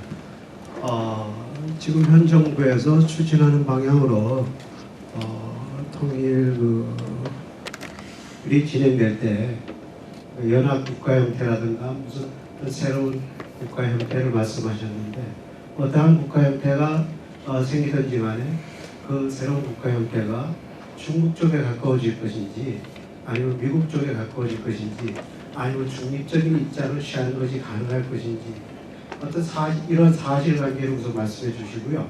그런 사실관계를 떠나서 교수님께서 생각하는 바람직한 외교관계는 어떤 것인지 거기에 대해서 말씀해 주십시오. 새로운 국가 형태라고 말씀하셨는데 저는 그 질문에 답하기 전에 그 새로운 국가 형태라는 표현이 참 좋다고 봐요. 우리가 만들어야 하는 것은 새로운 국가 형태입니다. 우리가 1945년에 해방이 되면서 통일된 단일형 민족 국가를 만들고 싶어 했지만 못했잖아요. 그리고 70년을 정말 헤어져 살면서 남쪽도 변하고 북쪽도 변하고 또 세계도 변했습니다. 그렇기 때문에 그때 우리가 생각했던 기존의 형태의 국민국가는 한반도에서 현실적으로 가능하지도 않고 어떻게 보면 세계의 흐름에 뒤떨어진 형태입니다.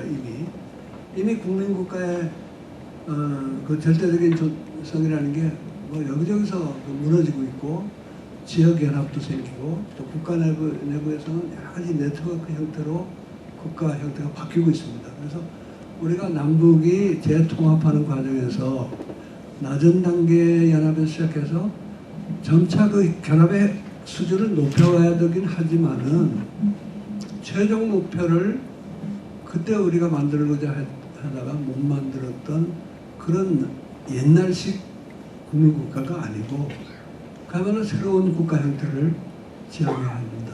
저는 그렇게 생각합니다. 중국하고 미국하고 어디에도 가까워야 됩니다. 저는 우리 한국은요, 한반도는 중국, 미국, 러시아, 일본하고 다 좋게 지내야 된다고 생각합니다. 그런데 그걸 이제 중립이라고 표현하는 것은 이게 영세 중립국이라는 게 있었고 뭐 중립화 통일안도 있습니다만은 중립이라는 개념도 좀 낡은 거라고 봐요, 저는. 왜냐하면 그거는 이제 국가 단위가 절대적인 그런 시절에 국가가 절대적인 단위일 때 여러 국가 중에서 이 국가는 완전 중립이라는 건데 지금의 평화적인 관계는 그렇게 중립을 선언하고 주변 국가가 보장해 주는 식으로 되는 게 아니고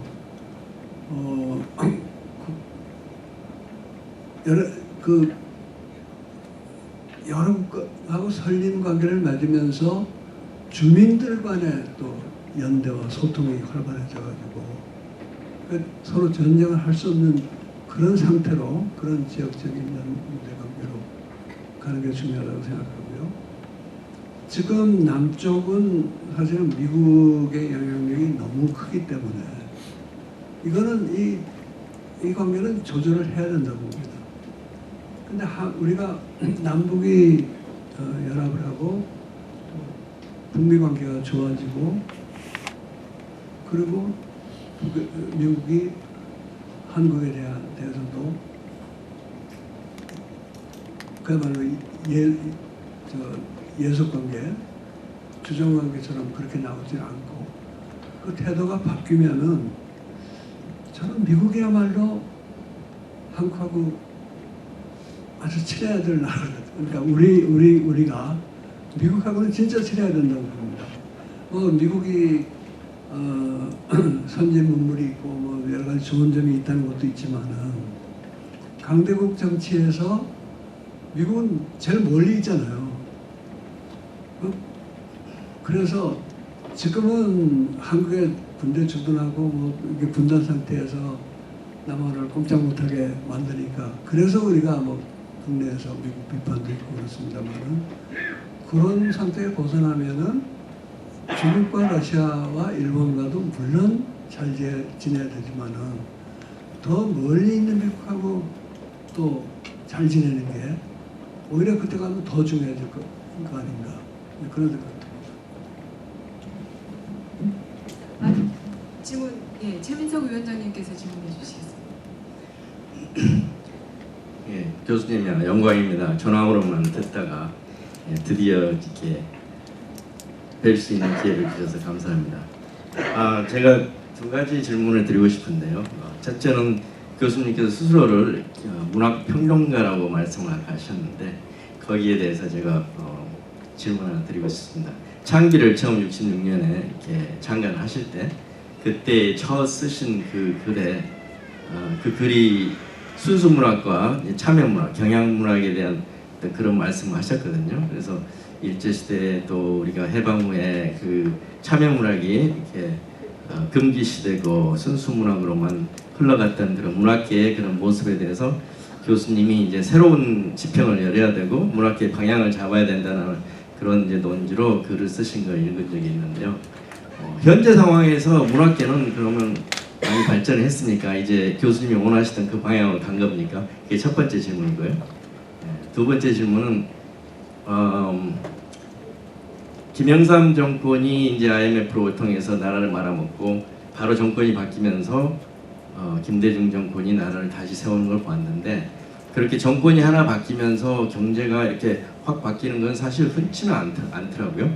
특히 미국에서는 한 정권이 나라를 죽으라고 고생해서 힘든 경제 단계를 이렇게 거쳐서 토대를 세워놓으면 다음 정권에서 열매를 따먹는 또는 이제 다음 정권에서 또 너무 많이 써가지고 그 다음 정권에서 또 힘들어하는 뭐 그런 반복되는 걸 본 적이 있는데요. 한국에서도 지금 현재 경제가 어렵고 경제 전문가들이 문재인 정권에서 공격을 한다고 아까 말씀하셨는데 그게 이명박 정권의 그 4대 강이라든가 이런 것에 대해서 경제적으로 너무 많은 어떤 소비를 했다거나 또 박근혜 정권에서 경제에 대해서 너무 무지한 어떤 정책을 써서 벌어지는 것은 아닌 건지 거기에 대해서는 어떻게 생각하시는지 두 가지 대해서 질문드리겠습니다. 창비 장관하고 눈물을 기억해 주셔서 감사합니다.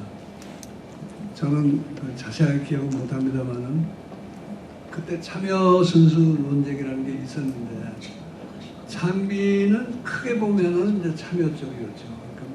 그러니까 문학이 사회현실하고 완전히 단절하고 그런 것은 바람직한 게 아닙니다.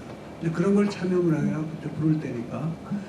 그러나 이제 그 논문에서 제가 또 좀 주장하고 있던 거는 그런 그 당시 우리 문단에 어떤 의미에서 이제 패권적인 지위에 있던 순수문학론을 비판하면서 참여문학론도 그런 식의 단순 논리는 좀 곤란하고 그 나름의 문학으로서의 수준과 이런 걸 가진 이쪽으로 가야 된다 그래서 약간 양드럼 비슷한 논리를 펴기도 했는데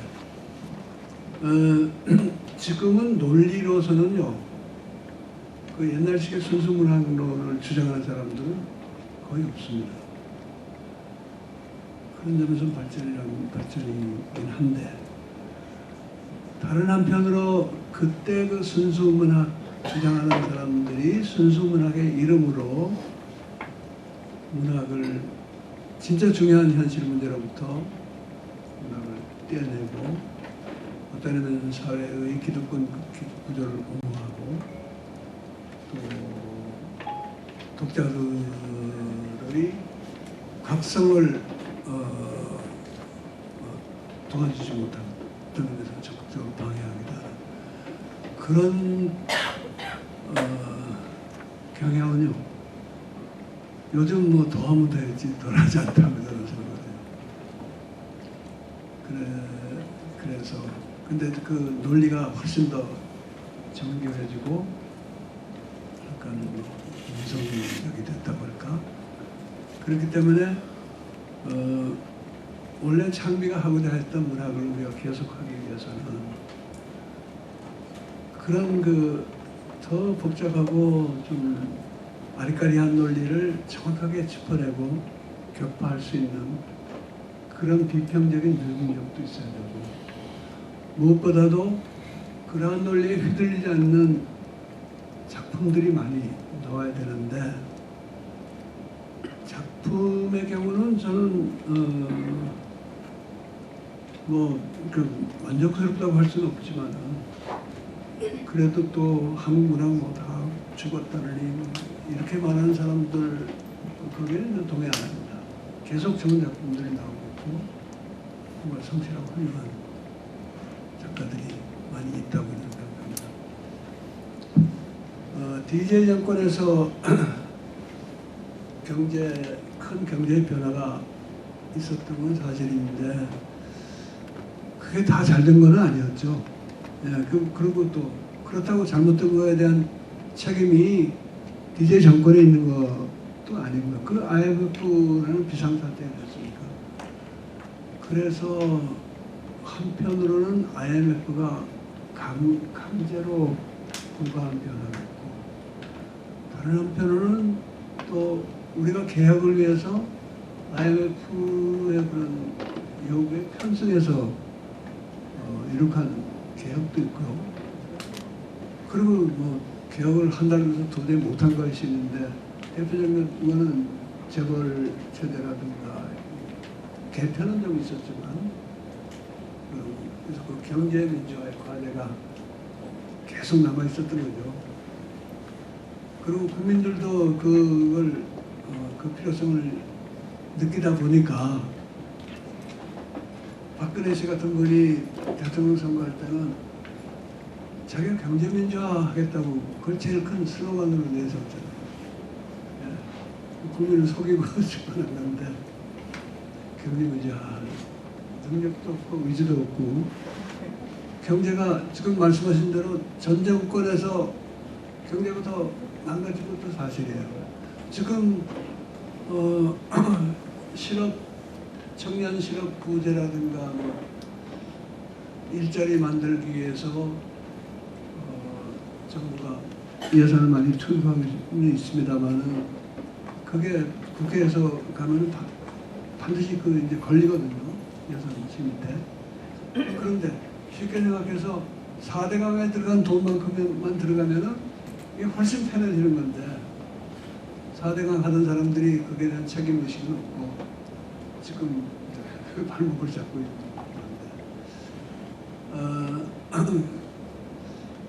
근데 제 생각에도 이 경제 분야에서 얼마나 해내느냐 하는 게 앞으로 이게 촛불혁명의 중대한 과제 같아요.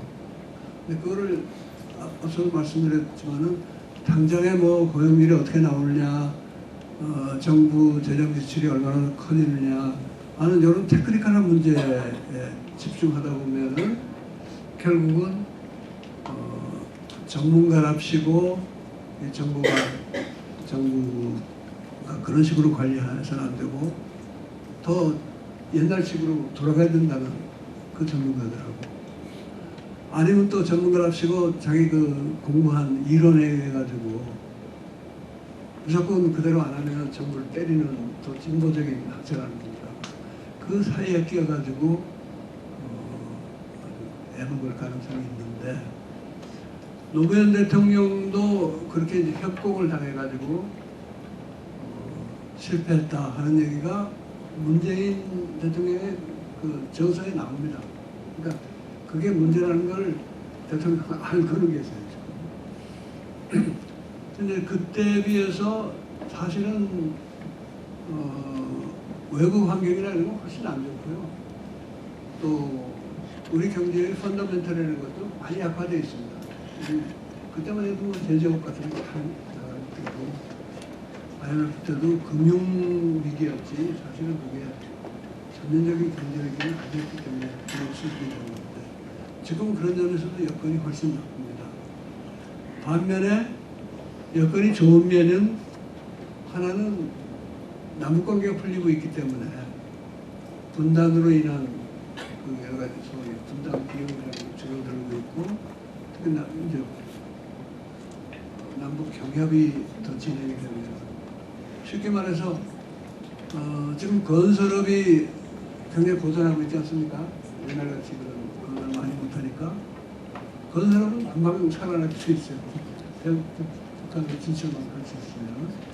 근데 그 건설업뿐 아니라 뭐 여러 가지 그렇게 이런 그런 뭐 개선의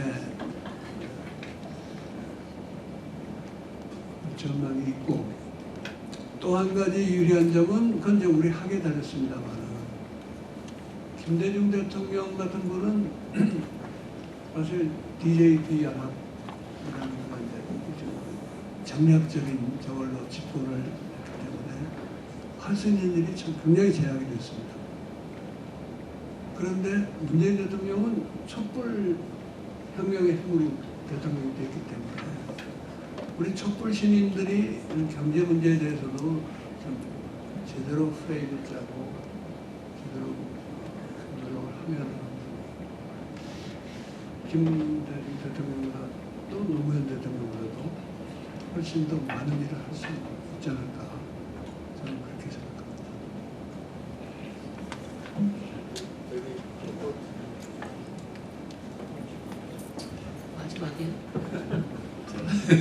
너무 좋은 말씀 해주셨고, 긍정적인 얘기도 많이 들었고, 특별히 이제 문재인 대통령께서 이렇게 남북관계나 북미관계를 힘있게 추진할 수 있는 힘의 동력이 촛불혁명이고 촛불 어떤 시민들의 힘이다라고 말씀하셨는데, 그렇다면 마지막으로 성공하시겠습니까? 문 대통령께서 성공하실 수 있습니까?